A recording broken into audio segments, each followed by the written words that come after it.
मैं जितना कमाता हूँ उतने से घर चल जाएगा। तू अब वहां नहीं जाएगी। मेरे पति का ऐसा रूप मैंने पहले कभी नहीं देखा था। उस दिन मैं ढाबे पर नहीं गई, लेकिन जब वो शाम को आए तो भी उनका मुंह उतरा हुआ था।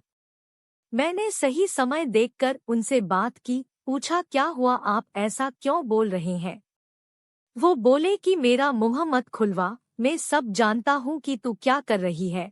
मैं तेरे साथ इतने दिनों तक वहाँ रहा, तब वहाँ कोई नहीं आता था और मेरे जाते ही ढाबा चलने लगा।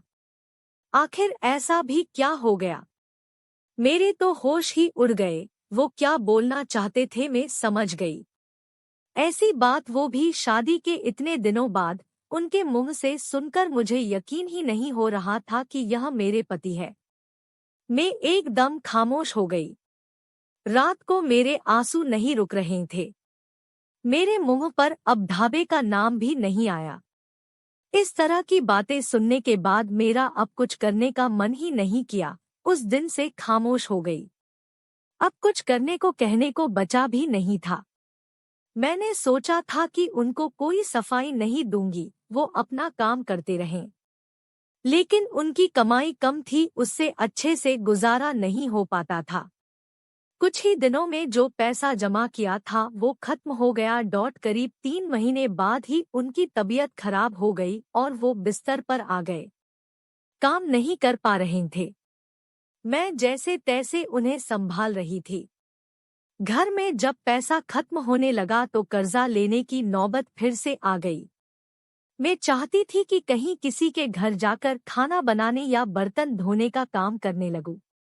लेकिन उनकी तबीयत खराब थी और मैं नहीं चाहती थी मेरी किसी भी बात के कारण वो फिर उसी तरह की बातें करे।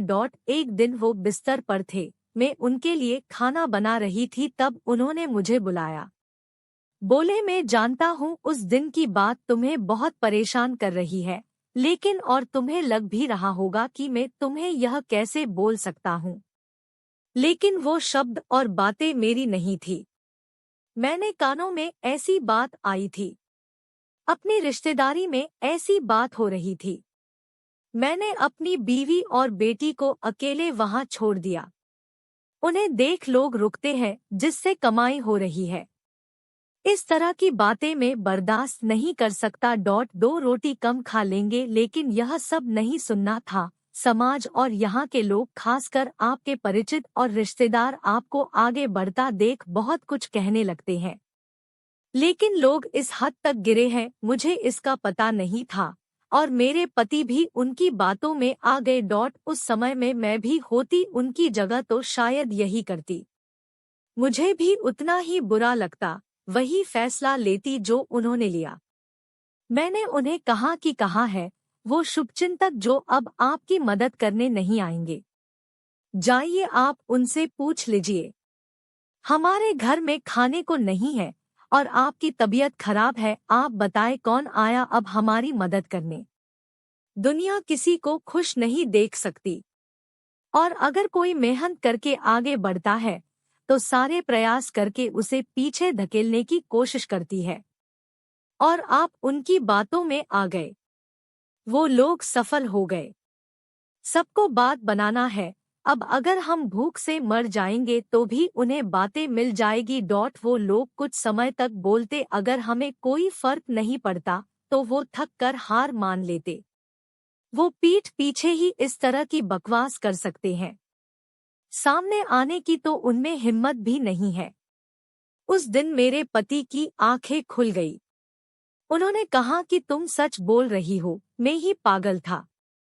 लोगों को सफाई देने और उनके आगे अच्छा बनने में अपना नुकसान करा लिया। जब हम गलत नहीं है तो हमें सफाई क्यों देना, क्यों डरना। मुझे माफ कर दो, हमें नहीं, उन्हें बदलनी होगी अपनी सोच, और अगर नहीं बदले तो हमें क्या, हमें अपने कर्म करते रहना चाहिए। क्या अब हम फिर से कुछ कर सकते हैं? मैंने कहा, कभी भी देर नहीं होती है, हम अब भी कर सकते हैं। मेरे पति बोले, मैं भी अब तुम्हारा साथ दूंगा अगर तुम चाहो तो। मैंने हाँ कहा और फिर एक बार कोशिश की। थोड़ी मुश्किल हुई, लेकिन धीरे धीरे गाड़ी फिर पटरी पर आने लगी।